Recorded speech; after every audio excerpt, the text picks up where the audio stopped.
कि ज्योति मल्होत्रा नाम की यूट्यूबर गिरफ्तार किए गए हैं। बताया जा रहा है कि पाकिस्तान के लिए वह जासूसी करने का उस पर आरोप है। हरियाणा की यह यूट्यूबर है जिसके साथ जो है 6 गिरफ्तार किए गए हैं, 6 और लोगों को गिरफ्तार किए गए हैं। पाक हाई कमीशन के संपर्क में ज्योति मल्होत्रा थी, पाकिस्तान भी जा चुकी है यह। इसके पास से मोबाइल, लैपटॉप से संदिग्ध जानकारी मिली है। ज्योति मल्होत्रा को 5 दिन की रिमांड मिली है। नूह के राजाका गांव से अरमान भी गिरफ्तार किए गए हैं। पाकिस्तान के लिए जासूसी करने का आरोप लगा है, जिसमें हरियाणा की एक यूट्यूबर ज्योति मल्होत्रा की गिरफ्तारी की जा चुकी है। ज्योति के इंस्टाग्राम हैंडल पर पाकिस्तान से जुड़े कई सारी रील्स और वीडियो पोस्ट किए गए हैं। पाकिस्तान में बनाए गए ट्रेवलॉग से जुड़े रील्स और वीडियो के माध्यम से ज्योति ने वहां की कई पॉजिटिव चीजें दिखाने की कोशिश की है। ऐसे में ज्योति पर एक सोशल मीडिया पर्सनालिटी के रूप में उसके प्रभाव का विदेशी एजेंटों द्वारा खुफिया और प्रचार उद्देश्यों के लिए इस्तेमाल करने का आरोप है।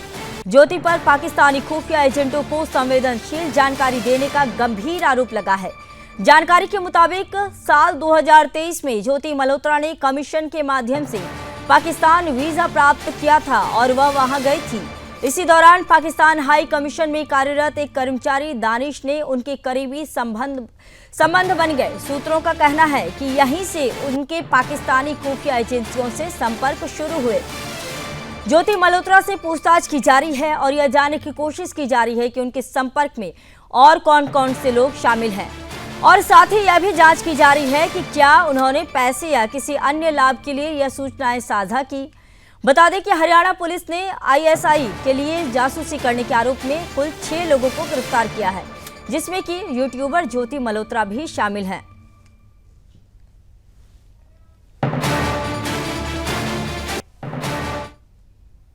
इसी खबर पर और अधिक जानकारी के लिए मेरे सहयोगी हरिराम मिश्रा जुड़ चुके हैं। हरिराम जी, ये बताइए क्या कुछ अपडेट है? ज्योति मल्होत्रा को गिरफ्तार किया गया है। बिल्कुल, जिस तरीके से खुफिया विभाग की सूचना के आधार पर हिसार की क्राइम ब्रांच ने ज्योति मल्होत्रा को गिरफ्तार किया है, जिस तरह की उनकी संदिग्ध कार्यकलाप थे उसको देखते हुए उनको गिरफ्तार किया गया है।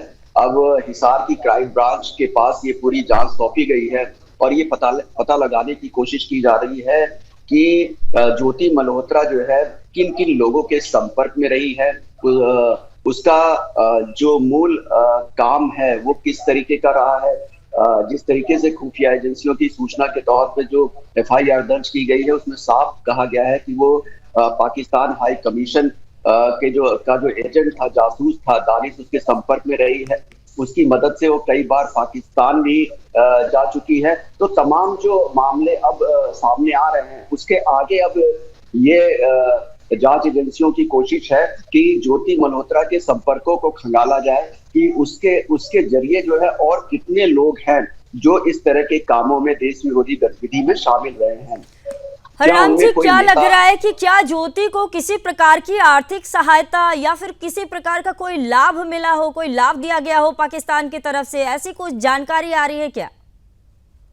बिल्कुल, इस तरह की जानकारी है पुलिस प्रशासन के पास कि उसने इन जांच एजेंसियों के जरिए जो है लाभ भी अर्जित किए हैं, साथ में अपने प्रभाव का इस्तेमाल किया है। कई नेता जो मुख्य इस समय जांच एजेंसियों का मकसद है वो ये पता लगाना है कि आखिर में ये जो रैकेट है वो कितना लंबा है और इसके तार कहां कहां तक जुड़े हुए हैं। ये सबसे बड़ी चुनौती जो है जांच एजेंसियों के ऊपर है कि ये पता लगाया जाए कि अभी जो ज्योति मल्होत्रा के साथ और लोगों को गिरफ्तार किया गया है वो टोटल 6 लोग हैं ज्योति मल्होत्रा के समेत में।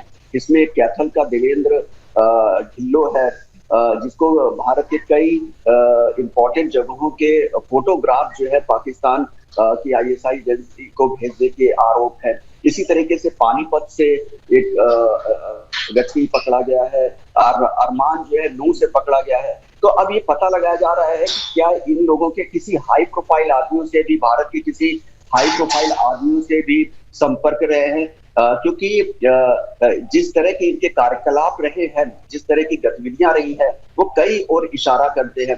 पाकिस्तान में भी कई नेताओं के साथ जो है फोटोग्राफ जो है ज्योति मल्होत्रा के पाए गए हैं।